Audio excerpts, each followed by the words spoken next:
everyone present here, and good morning to our friends and panelists from the US. I think it's early morning over there, so I thank you for being here with us today.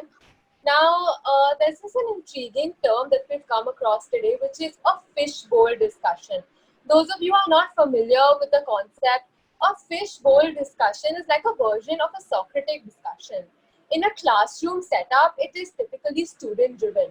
Typically, the participants, which are in the inner circle of the fishbowl, discuss a topic, whereas the students on the outside analyze and observe the conversations which are going on inside the fishbowl. It is based on the principle that all new knowledge basically comes from prior questions and new thinking will come from questions. So I hope that we can breed constructive intellectual discussion from this session, and I'm looking forward to it. Now, taking the session forward, let me introduce you to our three panelists: Prerna Chatterjee, Karan, Kishorepuria, and Sriyansh Kadiyala. Now, anyone who has a LinkedIn account will be familiar with the names of these three highly achieved people.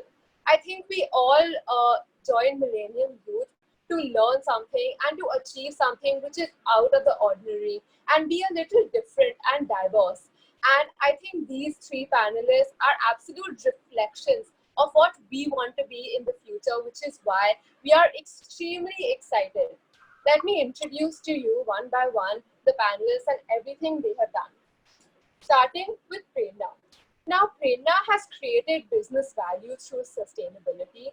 She leads the BASF on their sustainable efforts in North America and also, interestingly, partners with global beauty brands so that they can develop sustainable business models. She is also featured in the Green Biz Under 30 list, which is a great achievement, and we are all in awe of this. Next, ma'am, Prerna, it is an honor to have you with us today, and we're looking forward to everything that you have to say. Thank you. Next, I'll introduce to you our next panelist, who is Karan Kishorepuria. Now, Karan is a student at Northeastern University studying finance and nutrition. At Northeastern University, he has led many organizations, including one of the first impact investing funds. He has also worked at GMB, which is the Graham Mayo Van Waterloo office, thus has extreme work experience as an analyst, and now plans to start working at Goldman Sachs at the New York office. Karan, I think it's a dream for all of us to be at where you are now, and we all want to know how you achieved what you did, and we're looking forward to everything you have to say. Thank you for being here with us today. I would like to introduce to you our third panelist, whose name is Kadiyala. He studies at Grinnell College and is doing a double major in political science and economics. At Grinnell, he is also a member of the Political Science Student Education Policy and Policy Committee and Alternative Grade Board. He also sits on the TEDx Grinnell College Committee for Planning and interestingly did an externship in Germany, thus getting immense experience and being a very diverse person who has seen a lot of different cultures. He also has a lot of cool, fun hobbies like listening to Feynman lectures and reading non-fiction books and airline videos. I think we can all learn from his diversity and different interests. It's an absolute pleasure to have you with us today. Here with us today. Now, moving on, I would also like to thank Dhanuka sir for giving us this opportunity to interact with these qualified people and connect with them and understand their life journey. So we are all very grateful to you, and I think you have given a lot to us, which will help us in the future. So thank you. Moving on with the discussion, we had prepared some questions which we will now be asking the panelists. So the first question, which we'll be asking our respective panelists, is that do you think that some of the skills taught at school, which is the Indian education system, are becoming redundant? And what are some soft and hard skills we should learn to help us in the future? You mentioned the name, Bhavya. Whom you want to answer? Sir, anyone? No, Sir, no, no, can you? no. That will not be the right way. You mentioned the name specifically. Okay, for Prerna. Let Prerna answer. Question to Prerna, sir. Yes. Sure. So I know when I was in school and we were taught all these different subjects, I always asked myself, when am I going to use this thing, right? But and I always felt it's redundant and I just have to do it because I have to get like great marks and so on. But the honest question is, looking back, everything has somehow helped me in some way or form. So I will not question the material, but what I might question is the method of things that are being taught. And I, as much as I truly admire the Indian education system, I also am somewhere a little critical about it, whereas I would have wanted it to be more practical based. It's one thing to, really like learn stuff by heart, because I remember at school, like if I had written exact textbook language, I would get full marks. But if I had written the same thing in how I understood it in my language, I wouldn't get marks. And I learned this very early in my life. And I'm a person, I want good marks. So I would just give the teacher what the teacher wanted. And I became very good in photographic memory because I used to like just learn up. I even knew Julius Caesar, which page number had what scene on it and all of that. So it was because, you're like, okay, you want this, I need this to be successful, I'm going to do it this way, right? So that I feel is not right. I mean, I did it. I know many students would have done it. I truly wish that they had truly said, okay, this is the definition of this, how to imbibe it into a practical project, right? What is the user friendliness of it, or how do you use it? And that kind of education kind of stamps it in your brain that this is how you got to do it. And I got that kind of exposure at Columbia University, which we can talk later about. So that's where I really learned the difference between the two. So it's not so much the syllabus, it's mostly the method of learning. I'm having a background noise from somewhere, I don't know. Thank you. I'm not sure about the noise, but thank you, Prerna. I think we can all relate to that, and all of us have not been very comfortable with the idea of rote learning, but I've had to do it. So I think that was very insightful. Another question which I would like to direct towards Sriyansh and Prerna is that do you think that it was worth going to the United States to study? Like nowadays, a lot of students are talking about exposure, which we can get in the US. So, do you think that the US education system actually gave you that? Was it worth going? Yes. Yeah, I can go. So yeah, I definitely believe that coming to the US was worth it. I 100% believe it changed my life. And the thing is, everybody talks about exposure, right? And we all talk about how exposure is very important. But see, when we in school or when we're in 11, 12 talk about exposure, we only limit it to seeing other things, like seeing culture in Germany or seeing culture in Britain or understanding different languages and everything. But, exposure actually teaches you so much about yourself and who you are as a person and how you understand your strengths and your weaknesses. Right? It's almost crucial to success. Prerna mentioned that I had the fortune of going to Germany and I had the fortune of going to Britain, and these places, working in those cultures, work and living with those people teaches you how you should be successful. How do you leverage your own strengths and your own weaknesses in order to correctly find that balance and really, really, have a lot of fun. And I definitely think that coming to the US was a good decision. And just lastly, building off of Prerna's point, this whole act of getting exposure to find yourself, one of the first things that my professors asked me in the US, and I think Karan might have gone through a similar experience, is what do you think? And I'm like, how does it matter what I think? Because in the Indian education system, it doesn't matter what you think, right? You're just told to give this answer and reproduce this text. But here you're almost pushed and engaged to be who you are and to be that individual. And that's powerful amongst many things.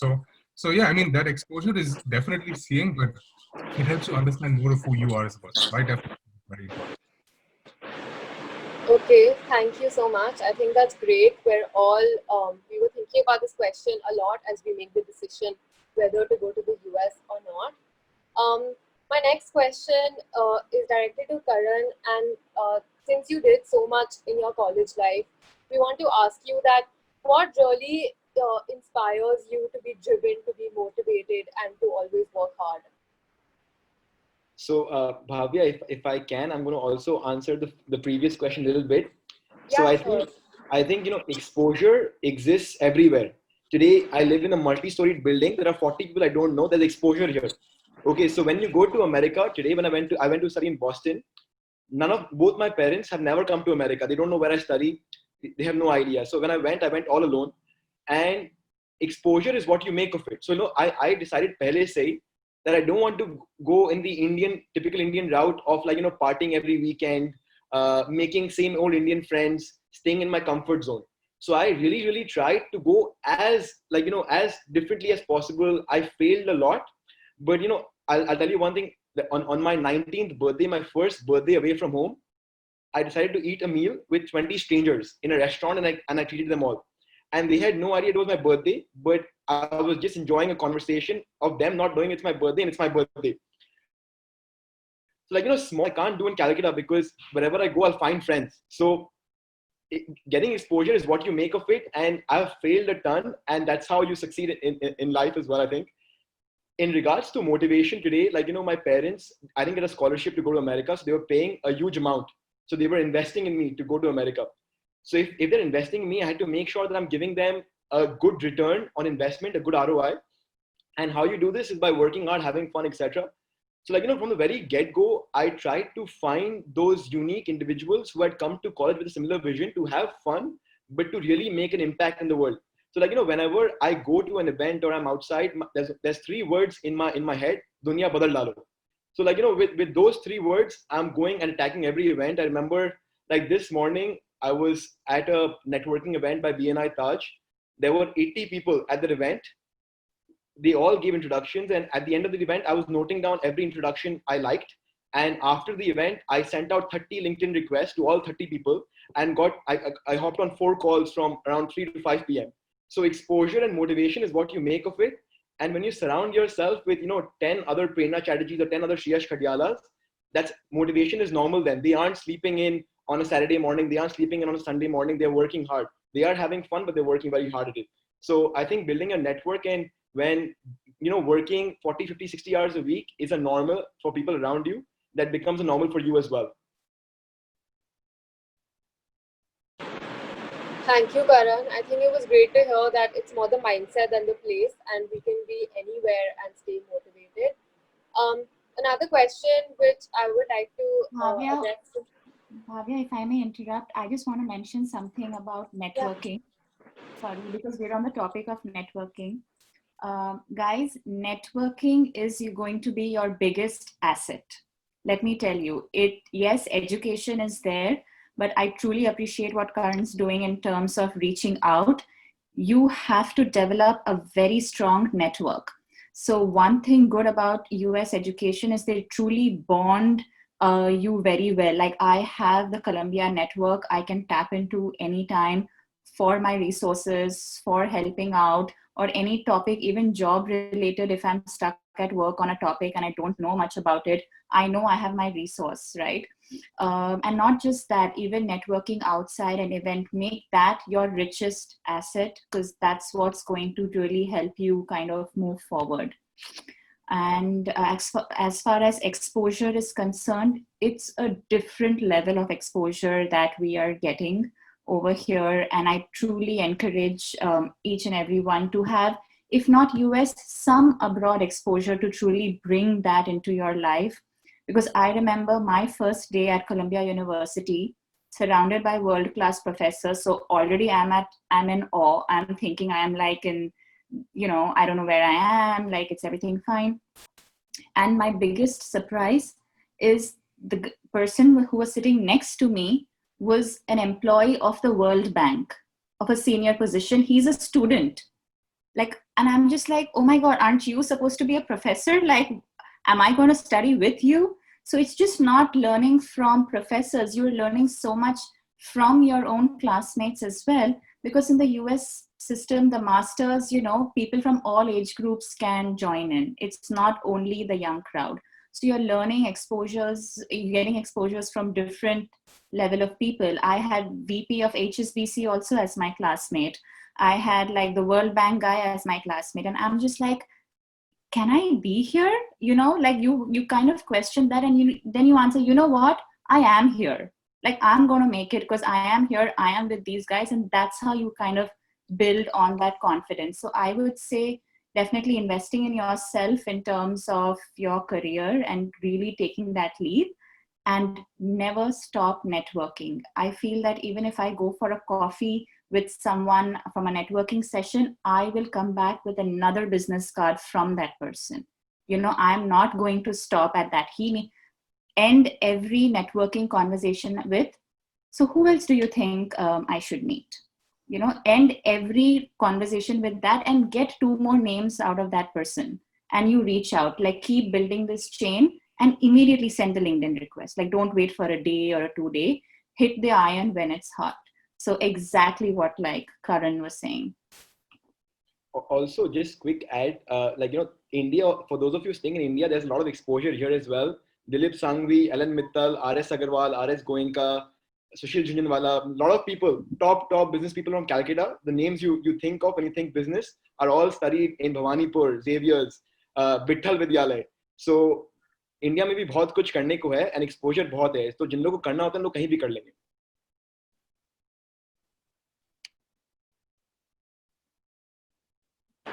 Thank you, Karan and Prerna.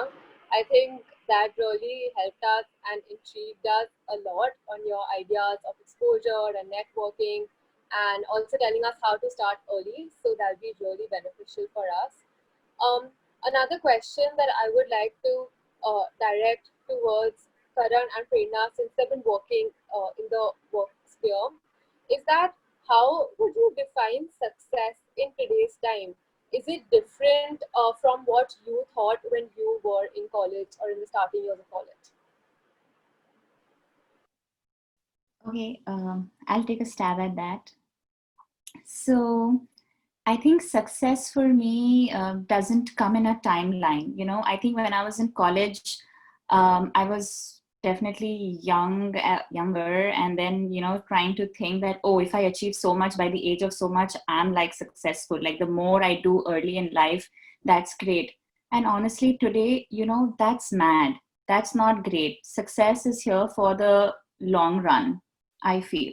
And success is also sort of like, how do I say, it's a bit complex for me. So I think there are 2 things that I take in mind when it's success. One is a successful life. Like that's like the end goal, which is for me a moving target, like every time I go a step closer to it, I push it further away because I'm trying to like be more and more ambitious. But that's fine. And that's good. Like you're kind of motivating yourself. But during the journey, don't forget to relish the moment of these tiny success baby steps that you've kind of had throughout the way. Because you know what? It's addictive. Like if I am successful on a small thing, I feel good about it. I want to do next thing I want to do is something bigger and I like about it. So taste success, realize it, analyze it, feel happy about it, and use that to kind of move forward. But if I say today I'm very successful and I'm fine, I have it all, no, according to me, like then you're not kind of pushing yourself. So don't let the mindset that yes, I am successful not let you push forward. So moment that happens, I feel that's a bit off. So definitely see it as a moving target, but enjoy your baby steps of success that will take you there. such an important point to note, enjoying it while you're getting it as well. A lot of people forget to do that because they're so ambitious. So for me, success comes in 3 buckets. First one is I want to be happy, but never satisfied. So I want to be content with the life I'm living, but never satisfied that this is enough for me. Learning should never stop. And learning to me is one form of success. The second form of success is one of my favorite authors, James Clear, who wrote Atomic Habits, says that do not set goals only, because goals give you a direction. So once you achieve a goal, then you think, then what? Instead, set systems, and those systems will help you keep achieving goal after goal after goal. So systems are more important than goals. So don't say I want to read 10 books this year. Say I want to read 30 minutes every day, and see whether those 30 minutes of reading can get you in the long run.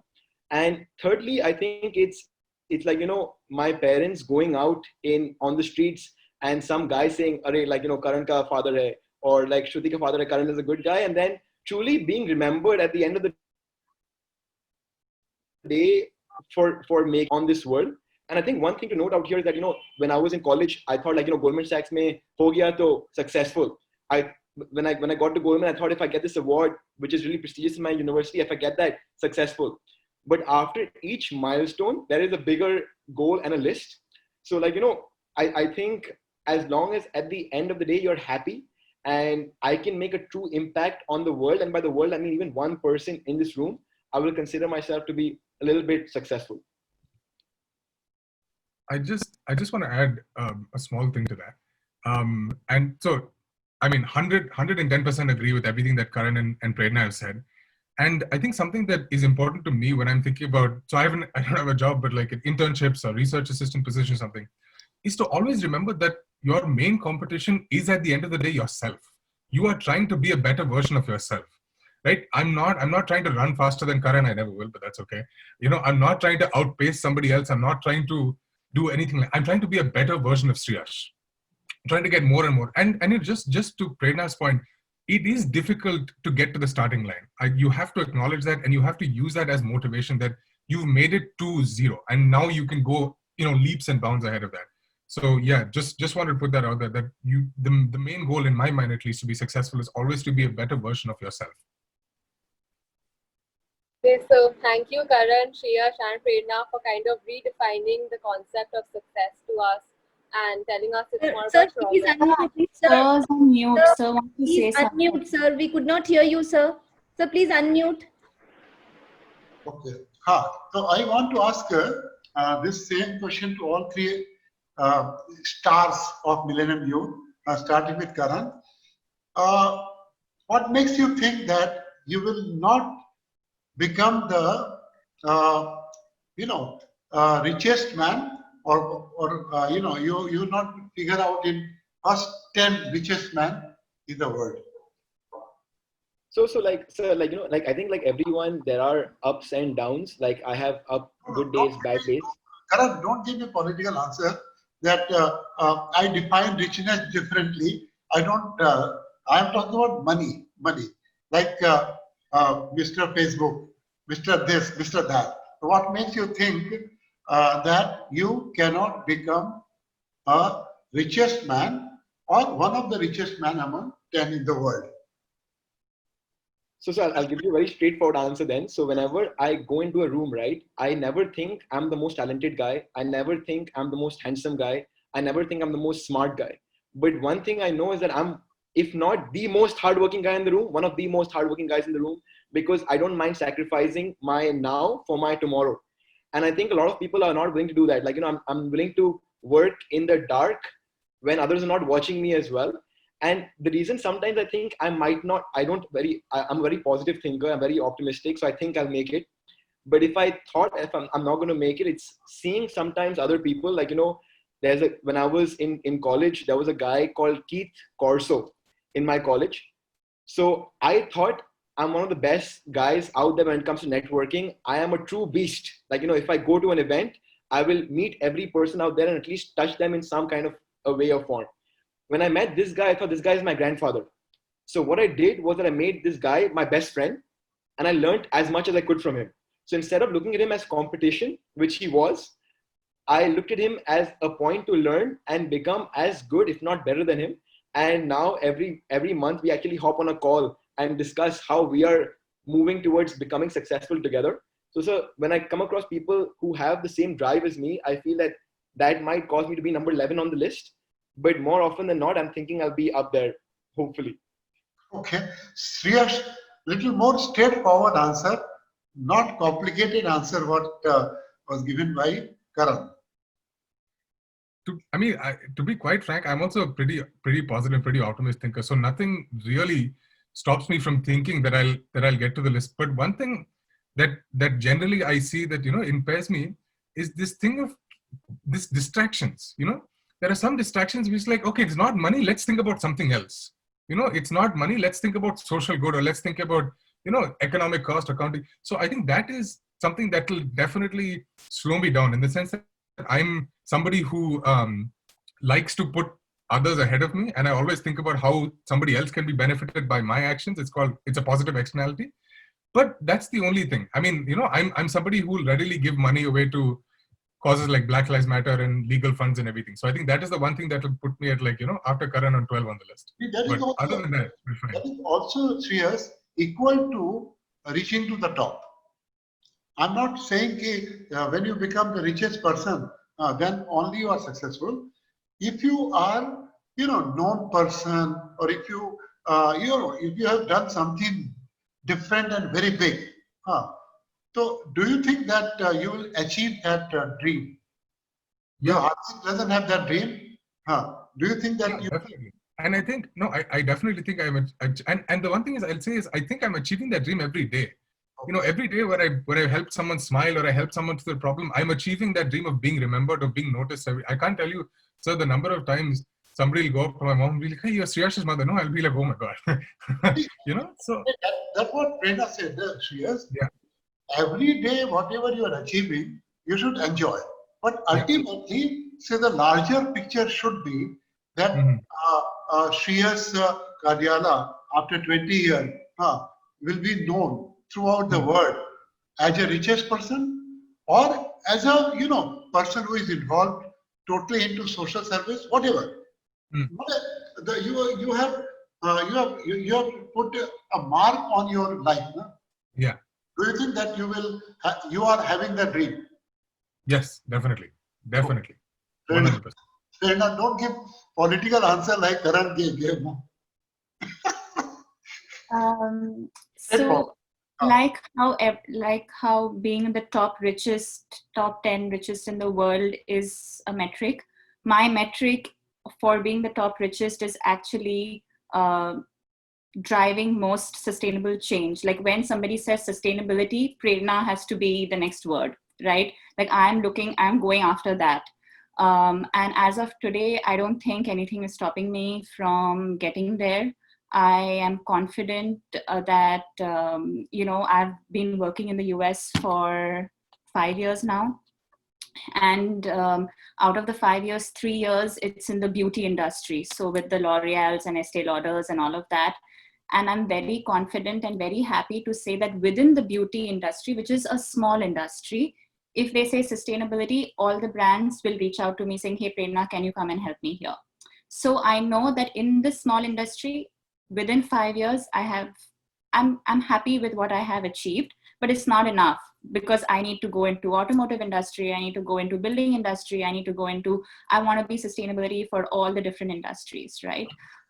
So I am. That's what I meant by richest. I know that when you have got the ultimate wealth, no, you in your field, you are among the first 10 top people in the world. Yeah, absolutely. So then I think that is achievable, and it will happen. And if that brings money, then why not? Very good, very good, very good. That is a highly motivating answer from 3 of you. Yes, Bhavya. Thank you, sir, for your question, and thank you for giving your insights on what it is being rich, not just monetarily rich, but otherwise also being rich. Another question that I'm going to direct was Sriyansh, because I found his extracurriculars and hobbies to be the most significant and diverse, is that do you think that your passion should be your career, or do you think that it should be more of a hobby on the side? And how do you really decide?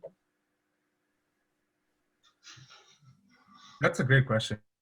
And I definitely think that if your passion is your career, then you will never take a day off in your life. Never. You'll always work, and it'll bring you joy. It'll bring you joy. Like I'm doing currently, I'm doing something a little unconventional, which is working 2 jobs at the same time. But it's a lot of work and it's hard days, but it brings me a lot of happiness. So I think you should always strive to hit that. That is the ideal, right? If what you do, if your livelihood is also the way that you live, that is it. That's nirvana. But in many instances that I have seen personally, because being at a liberal arts school, you do interact with a lot of people who have unique interests and unique passions and hobbies. Just a reality check that it doesn't always follow through. And it doesn't always come through. And in that case, there has to be some way of realizing that passion or some way of realizing that hobby. Because fundamentally, as tying it back to what I said earlier, that makes you more of who you are, and that makes you more successful in different ways. So passion as your career is the ideal place, but as just being real, it doesn't always work out. So it can be a hobby as well. Yeah. But I think one thing which I would really like to know, if y'all can give me insights on that, is there any formula by which we can decide amongst the two on if we can make our passion our career or not? Anyone, please feel free, Prerna, Karan, to talk, to tell us. I mean, I don't think there is one set formula because it's a very individual choice. I would say I'm fortunate enough that my passion is sustainability. So I am in a position to give the idealistic answer that yes, passion should be your career. And it is because I think hobby and passion, let's not kind of mix it. Let's not think passion. I think passion is something you can do every minute of your life. Hobby is something you want to do in your free time, right? And my hobbies are painting, swimming and all of that. And I would think that during this lockdown, I'll have a lot of free time to kind of paint and all of that. But trust me, I haven't even done a single painting because I have had no free time because I have been so involved in my work, not just my office work. I'm like starting my YouTube channel on sustainability. So I am doing a lot of work on that. Like I don't feel like painting anymore because sustainability is like truly taking me there. So I think the question that you need to ask yourself, can I do this every minute of my life? If the answer is yes, then that is your passion. Can you make a career out of it? Look into your career prospects and see. If you're like, yeah, I love doing it, but har roz karna hai kya isko? If you have this attitude, it's a hobby. It's still nice to have, right? It's still good, but don't mix it with passion. So first identify what is a hobby, what is a passion, and then take a call accordingly. But like Shreyas said, that reality check is important. Now, if you want to be a tennis player and at the age of 20, you realize that you will start playing tennis because you want to make a career in tennis at the age of 20, the body, that's a body requirement. Like you have to be young, you won't be able to play the Wimbledon or the US Open and so on. So little bit of a reality is necessary. But if you're playing since the age of 4, then yeah, that's totally achievable, right? You can totally do it. So definitely first identify what's a hobby or a passion, and then put the realism in the picture and make your decision, I would say. So Bhavya, I don't think there's a formula as well, but one thing that I think you can try doing, since you all are young and going to college right now, is when you're in college, right, throw yourselves at very different situations. So see, you've never actually worked in a desk job for 40 hours. So would you, today, I don't see myself in the future sitting behind a desk and crunching Excel numbers. So Goldman Sachs is great for some time, but not in the long run. That's not for me. Okay, I truly want to make an impact to people. I'm not going to do that through Goldman Sachs, right? So it's a great experience. It'll help me in the long run. But what I'm trying to tell you is throw yourself at different situations. And while you're doing that, like, while I'm doing a full-time job or a part-time job, explore your passions and make it a side hustle. See if you can gain some money from your side hustle. And Tim Ferriss, the author of the 4-Hour Workweek, says that when you're earning enough from your side hustle, as much as you're earning from your full-time job, that's when you convert your side hustle to your full-time hustle and leave your full-time hustle. And that's when you convert your passion to your life and your business. So for example, like today, I'm really passionate about holistic living, right? So I've started coaching people on the side about holistic health. It's just for fun right now, 2-3 people, 2-3 clients. I'm earning some money on the side. It's good pocket money. But now if I keep growing this business month over month and I start earning more than I will be earning at Goldman Sachs, then I can switch from Goldman Sachs to being holistic living as my full-time profession. And that's a practical way of going about things.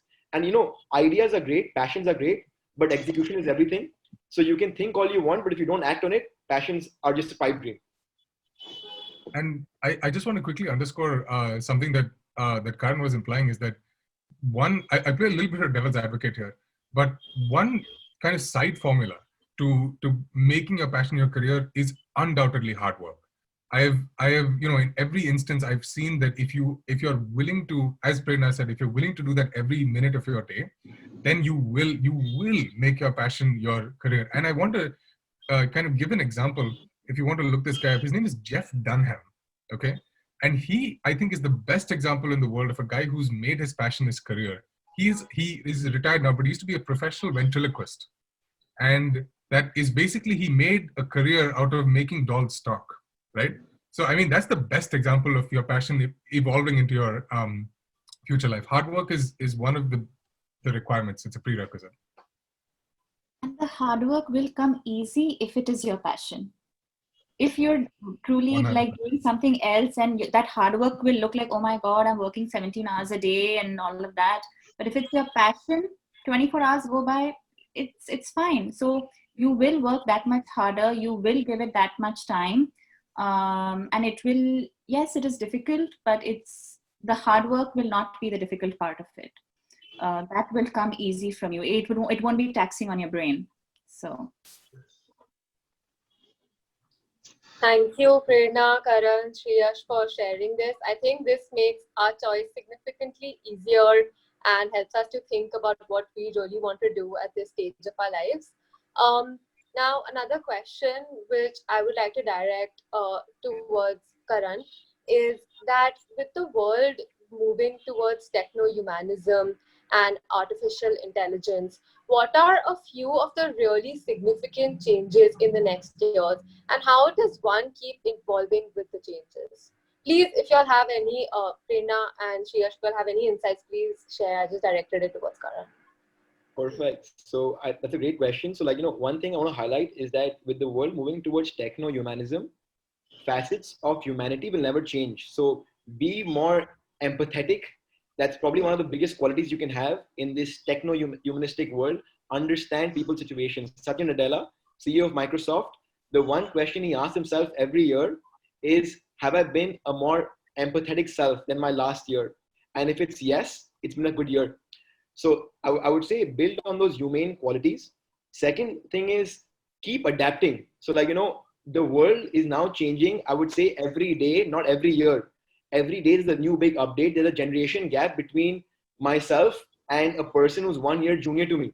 So as long you have to make sure that you're adapting really quick. And one of the ways you can do that is by surrounding yourself with smart people, reading a lot, and just keeping updated. And third thing, I'll give you an example. So this lockdown, right? My Nana, who's the founder of Laopala, it's a good company in the markets today, has a Guruji who is into the Gita and spirituality and is the company's spiritual leader. So he connected me with this Guruji and said that, Karan, let's have a few talks in this lockdown period to learn more about how can we be better selves spiritually. And I'm interested in that kind of stuff. So I arranged the talk and he told me, let's do it on WhatsApp. I'm like, Guruji, we cannot do this talk on WhatsApp. There are too many people wanting to attend. He is 81 years old, never used Zoom before. And within 5 minutes, he was willing to understand how to use Zoom and attended a Zoom call at 81 years of age without a proper education from America, never having used technology like this, and use it really well. So like, you have to be willing to adapt no matter what your age is, no matter what your stature is. And I think that's going to help us succeed in this techno-humanistic world along with really strong humane qualities.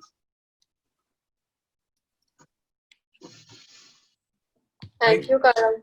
I just briefly want to chime in. Just in addition to everything Karan said, is one of the core facets that I'm on the ground seeing is the development of artificial intelligence, right? Is the development of machine learning and teaching machines how to solve problems on their own. And that's basically, one of the key things that I feel to keep up with artificial intelligence or to be relevant is honestly, and this might sound silly now, but trust me, is common sense. If you can look at a problem, analyze it effectively, and understand how to solve it, that's one of the key ways to remaining relevant pertaining to artificial intelligence and the world of automation. Thank you. Thank you for those insights on techno-humanism and artificial intelligence. I think it's rather an intimidating topic to a lot of us, but you simplified it by saying that we simply have to adapt, and I think that's very true. I think now I would like to open the floor to all the participants here for any other questions that they have to the panelists. Can I go first? Yes. Yeah. Thank you. So my question is to Prerna ma'am. We've all spoken about success, but there's something which I feel is very important, which is setbacks and how you deal with it. Could you give us an insight on one of something you have faced and how did you overcome it? Sure. It's easier to think about success, right?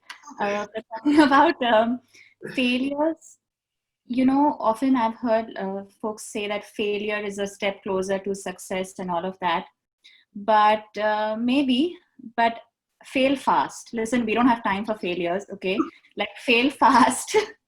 Get up and get back on track. Yes, there will be immense amount of learning, but it's not like, oh my God, I failed and how am I supposed to do about it? What is the way?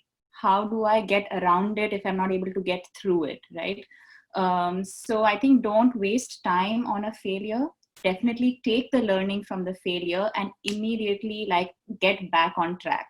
So don't let it demotivate you, because I think what should keep you going on is that somebody else will get there. Again, it's not about a competition with anyone else, it's with yourself, and I get that, but it's still, it's about truly making that mark.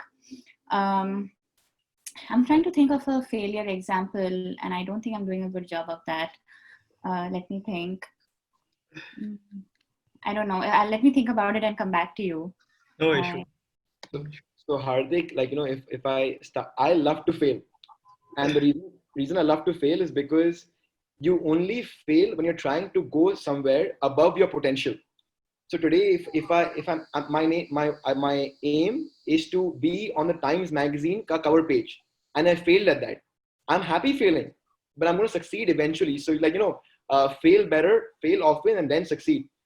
And an example of this is in my college, we have this huge award called the Huntington 100 Award, which is given to the top 100 students in the entire university of 20,000 people. And the way you do it is that you ask professors to recommend you for this award. And typically this award is only given to seniors in the college. So not to second, third, but only to fourth year students. So in my second year, I wanted to stand out from the crowd. So nobody gets it in the second year. So I wrote 12 of my professors saying, professors, I've done so much, Indian, first generation, studying in America. I've really worked hard, got good grades.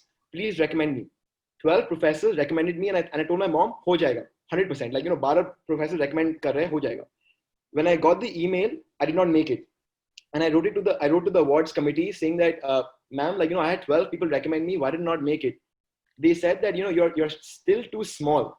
So I'm like, okay, perfect. I understand that. So now I'm in my third year, and I still, typically you don't get it in your third year. So what I did was I emailed 54 professors this time. And all 54 of them recommended me for this award. So now, that lady who was seeing this award committee, she emailed me on a separate note saying, Karan, I understand that we generally don't give it to third years, but you don't have to put so much effort to win this.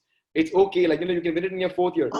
But I wanted to stand out from the crowd. I must have spent hours doing this, but that's a story from failure to success, and I love to fail. So I'll fail more in my life, but hopefully that'll lead me to some success. And there are many more stories from Did we award or no? Did you get it? So I got it, Prerna. So I'm glad for that. Like, that is the heart of my question. That please tell me.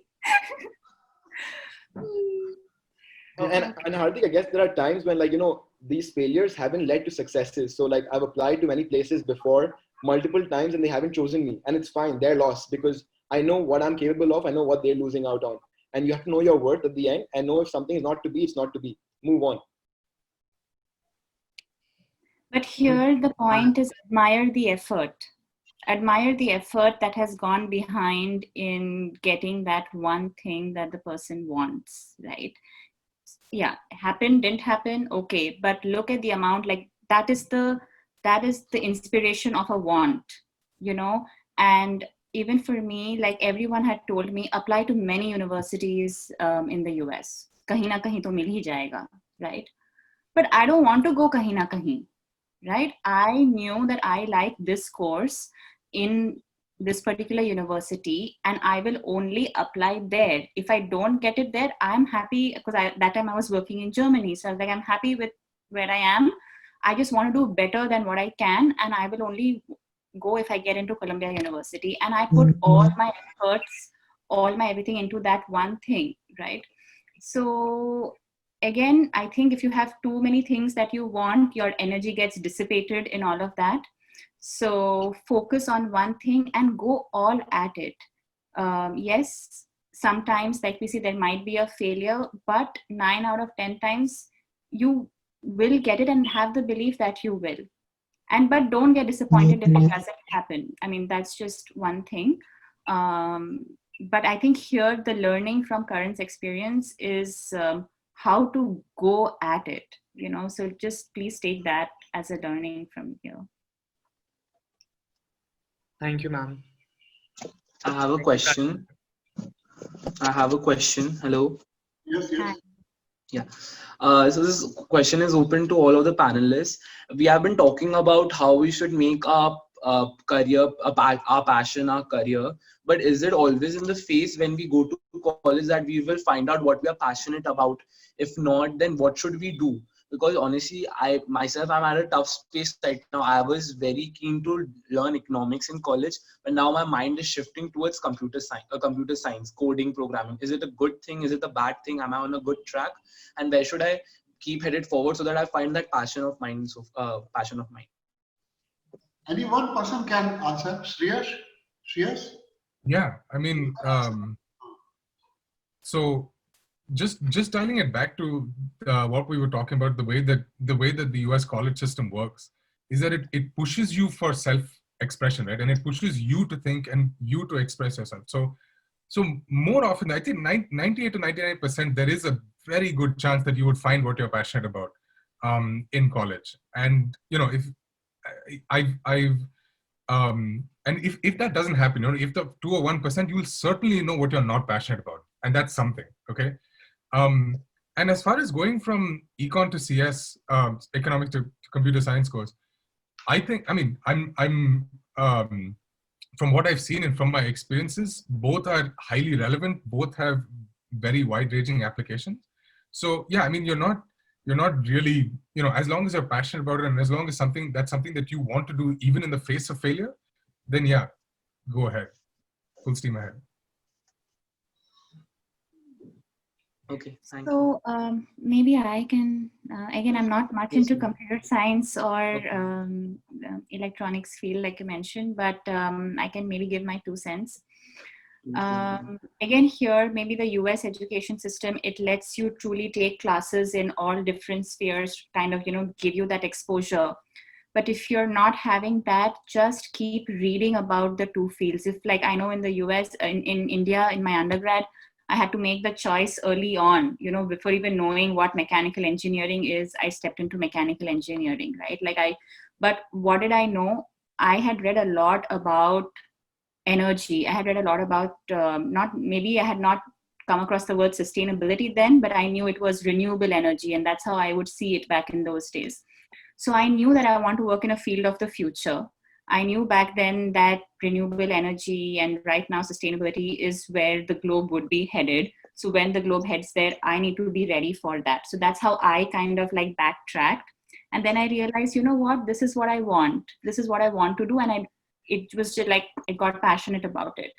So I think talk to a lot of people. If you are in that brink of a decision making, whether I do this or that, talk to all computer science people who are in their jobs right now. Ask them, what do you do? What do you do in your work? What do you do? Talk to as many people, read articles about it. What does the future look like for both the fields? And do you think you can sustain? So I hope at least as much research as you can to help you make your decision. And finding passion is something that I hope will happen during the course. Yeah, there's no golden answer, but Abhya, now we can request our three speakers to motivate or give some, in few sentences, what are the most important part they should not forget, rather they should pursue. Okay. Yes, sir, you should tell us, definitely. Huh? So they should tell that to us, definitely. Yes, so let's start with Karan, then Shreya, then Prerna. You are addressing to the youth of 2020, and as you said, every year there is a generation gap. So considering that in mind, what is your message to these youth? Karan? So I can start it off. So from my side, it's like, surround yourself with amazing people where the average of those 10 people is beyond brilliant. Learn from everyone, right? So like a Tuesday morning, right outside my balcony at 5 a.m. in the morning, it was raining. The kachra wala came and was picking up his stuff, and he was doing his job. So I learned from him that if I think I'm working hard, look at this guy. He's killing it out here. Like, he's doing what he has to do. I'm at a pedestal. So like, let's use your pedestal to really make a big impact, because today you can afford to pursue your passion. Many people can't because they have to provide for their family. So, use that. And I think the third thing is, wherever you go, there is no substitute for hard work and boldness. So you might not be the smartest, you might not be the prettiest, you might not be the, whatever the quality you might be seeking, but you should have the energy that I am the most hardworking guy in this room, and kisi ka bhi faad denge. So with that in mind, I'm sure you guys will succeed in the future. Cheers. Yeah, definitely. I want to pick up from where Karan left off. Hard work is second to none. It is everything that you can do, and being the most hardworking person in the room is honestly one of the hugest assets that you can have. So that's one. The second thing that I would really keep in mind is you have to learn how to write well. Writing well and expressing yourself in the networking, in research applications, in job applications, even in talking about yourself is crucial. So learn how to write well, learn how to communicate in a few sentences. And the third thing that I would say is this quote from one of my idols, who's a tennis player, Roger Federer, and he says, you respect everybody, but you fear nobody, right? Don't be scared of anybody, but you have to respect and you have to learn from everybody that's around you, that everybody around you has something to teach you. So yeah, those three things. Okay, concluding remark, Prerna. Some great insights there, guys. For me, I think be very value driven. Okay. Every work that everybody is doing, think, this job, what value am I bringing? Be it to the planet, be it to the society, be it to your neighbor. What is the value generation of this job? And be passionate about that value that you're bringing in. If you are at a point where you don't know what value it is, then it is the wrong job. Okay. So kind of try to make sure that what is the value that, okay, even a coder, right? I'm coding this in Google because somebody will be able to use Gmail. Somebody is able to send an email to someone, right? Somebody is applying a job through Gmail. So that's the value I bring to the society as a Google analyst or something. So every job on this planet, has a value, identify what value and feel good about that value that you are bringing into the society. So don't see job as my job and my salary. Salary is important, but truly see the value that you bring to the table. And yes, hard work and like the others said, it's absolutely important. And I would actually harp on Shreyas's point on communication. The three things that are most important at work, it's communication, communication, and communication. Seriously, be it in writing or in speaking, it is the amount it takes you places, it's amazing. So focus on how you project yourself, and like they said, be concise. Let's not keep talking and talking and talking. Somebody said that if I had more time, I'd write you a shorter letter, right? Like it's more difficult to write a concise letter than just writing pages after pages. And that is key in today's world. And as I said earlier, networking is your biggest asset. So keep growing that. Preeti, you can give the vote of thanks for her. Thank you, sir. Sir, but I would like Hardik, sir. He has prepared the vote of thanks already, sir. Okay. Hardik, yes, Hardik. Thank you, ma'am. Thank you, Bhavya. That was an amazing moderation for this session. And I really didn't realize how this meaningful 1 hour passed away. And I think all of us had so much to take. And firstly, I'd like to thank 3 of our panelists. Prerna, ma'am, she just got up and she's joined us to inspire all of us. Karan and Sriyansh also. And like there were a few very key points I think all of us took. Firstly, was the importance of relations and how to maintain them. Importance of communication. Importance of moving towards your dream. And how we should take baby steps and try and achieve it. And even if we fail somewhere, we shouldn't stop. And I think all of us are really pushed and I'm going to move steps forward to achieve our dreams. And I'm sure one day all of us are going to make 3 of you proud and all of us are going to remember this session and how all of us took key points from it. Thank you. Thank you, everyone.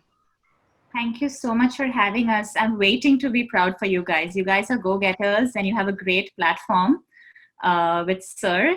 So please make use of it and all the very best. And guys, you are Thank you so much, Prerna. Thank you so much, Karan. Thank you so much, Sriyansh.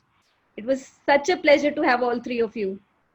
Don't forget to have some fun along the way, okay? All this gyan is good, but having you're 18, 19. So like have some fun in life as well. Go out on the weekends. It's really important. So with a mask. Yeah. With a mask, social distance, please. bye everyone.